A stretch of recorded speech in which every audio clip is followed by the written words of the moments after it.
Russia থেকে তেল আমদানি করার জন্য রীতিমতো আমেরিকার পা ধরেছিল বিএনপি। আজকে খবর এলো রাশিয়া থেকে তেল আমদানি করার অনুমতি দিয়েছে বিএনপি কে, অর্থাৎ বিএনপি সরকারকে। বিএনপি সরকার চাইলেই রাশিয়া থেকে তেল আমদানি করতে পারে। ইতিমধ্যে সেটা নিউজও হয়ে গেছে।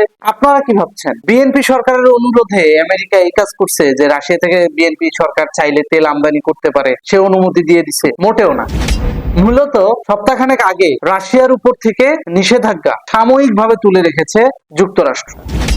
নিষেধাজ্ঞা সাময়িকভাবে তুলে নেওয়া হয়েছে শুধুমাত্র তেলের বাজারটা স্থিতিশীল রাখার জন্য। তার পরপরই রাশিয়া আবার ঘোষণা দিয়েছে যে স্যাংশন তোলো আর যাই করো, আমরা তেল রপ্তানি করব না।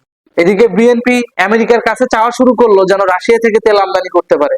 যেহেতু রাশিয়ার উপর থেকে স্যাংশন তুলে নেওয়া হয়েছে সাময়িক সময়ের জন্য, সেহেতু আমেরিকাও ভাবছে যে দেই অনুমতি দিয়া কি এমন যায় আসে। তো সেই অনুপাতে বিএনপি সরকারকে অনুমতি দিয়ে দিচ্ছে। এই যে দাসত্বের চুক্তি করে সেই চুক্তির উপর ভর করে আমেরিকার কাছে অনুমতি চাওয়া, বিএনপি তো এই জায়গাটাতে পৌঁছে গেছে। কারণ স্বাধীন সার্বভৌমত্ব দেশ কোন দেশের সাথে ব্যবসা করবে না করবে সেটা সে দেশের অভ্যন্তরীণ ব্যাপার। এইটার জন্য আমেরিকার পা ধরা, আমেরিকার অনুমতি নেওয়া, এটা তো রীতিমতো বাংলাদেশের স্বাধীনতা সার্বভৌমত্বকে প্রশ্নবিদ্ধ করে। কিন্তু তাতেও বিএনপির কিচ্ছু যায় আসে না। তারা স্বাধীনতার ঘোষক নিয়ে টানাটানি করলে কি হবে? স্বাধীনতা এবং সার্বভৌমত্ব ঠিকই আমেরিকা বা পশ্চিমাপন্থীদের কাছে বন্দুক দিয়ে রাখতে পছন্দ করে। তেমনটাই ঘটেছে বিএনপি সরকারের কাছে, তেমনটাই ঘটেছে বিএনপি সরকারের বর্তমান মেয়াদ। তো এখন বিএনপি সরকার তো অনুমতি পেয়ে গেছে রাশিয়ার কাছ থেকে তেল আমদানি করার, এবং আমেরিকাও সেই পারমিশন দিয়ে দিছে। এখন যদি বিএনপি সরকার রাশিয়ার কাছে যায় তেল আমদানি করবে বলে, যে হ্যাঁ ভাই রাশিয়া, আমি তোমার কাছ থেকে তেল কিনবো, তারপরেও বিএনপি সরকার তেল আমদানি করতে পারবে না। কেন পারবে না? কারণ রাশিয়া ঘোষণা দিয়েই দিছে 1 এপ্রিল থেকে অনির্দিষ্টকালের জন্য তারা জ্বালানি রপ্তানি বন্ধ করে দিবে।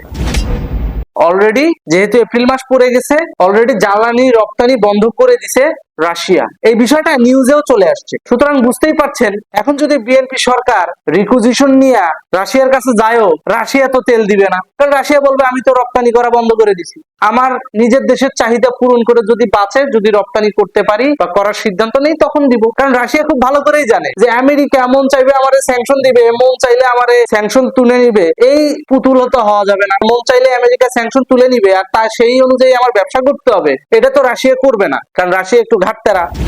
এই কারণে চাইলেও আমেরিকার অনুমতি নিয়ে বিএনপি সরকার যদি রাশিয়ার কাছে যায়ও, তারপরেও পরিশোধিত তেল কিনতে পারবে না।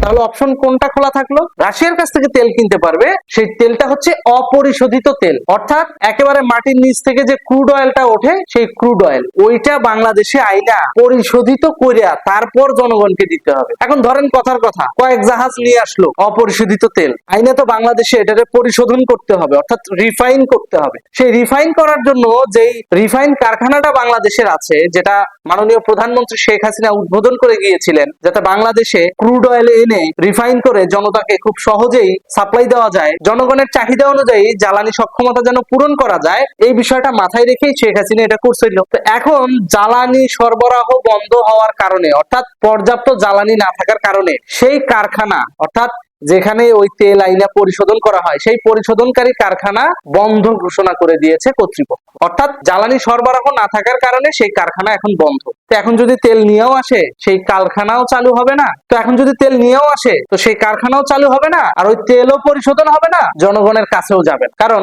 পরিশোধন করার জন্য যে পর্যাপ্ত জ্বালানি দরকার, সেটার তো সাপ্লাই নেই। এখন সেই জ্বালানি আনতে গেলে আবার ইন্ডিয়ার কাছ থেকে নিতে হবে।